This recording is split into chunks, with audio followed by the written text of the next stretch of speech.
Okay, this is very good example. You need to download firmware, or this one is the alarms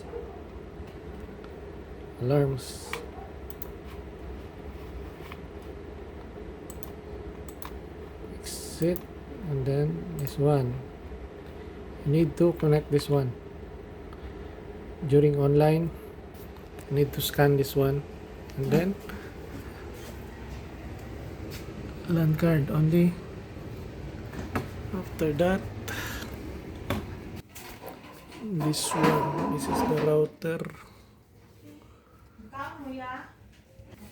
LAN 1, LAN number 1 on PLDT.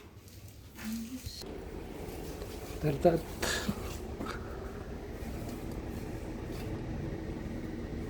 you can monitor this indicating light.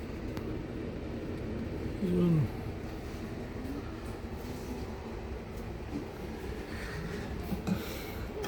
After that,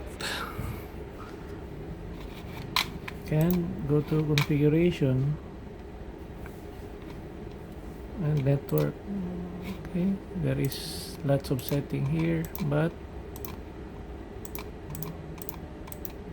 no need to set, as long as this one is DHCP.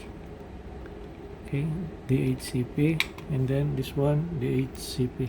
That is the only one that you need to enable, this one, so that DHCP, when you put your LAN cable, it will automatic detect the IP. But if you do not want to enable that one, you need to specify what is the IP and DNS server. That is static. Okay, and then you can see also platform online. Okay, online, this one you can QR code on your cell phone and then install on the Play Store, and then the verification code is at your email. And this one is email address, so that anytime you need to put that one email address. And that is only the procedure how to connect via online. Live view, this is the live view, and the playback. Select the camera you want to play.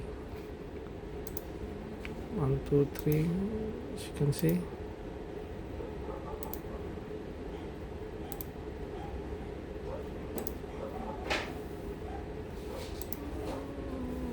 This is the playback.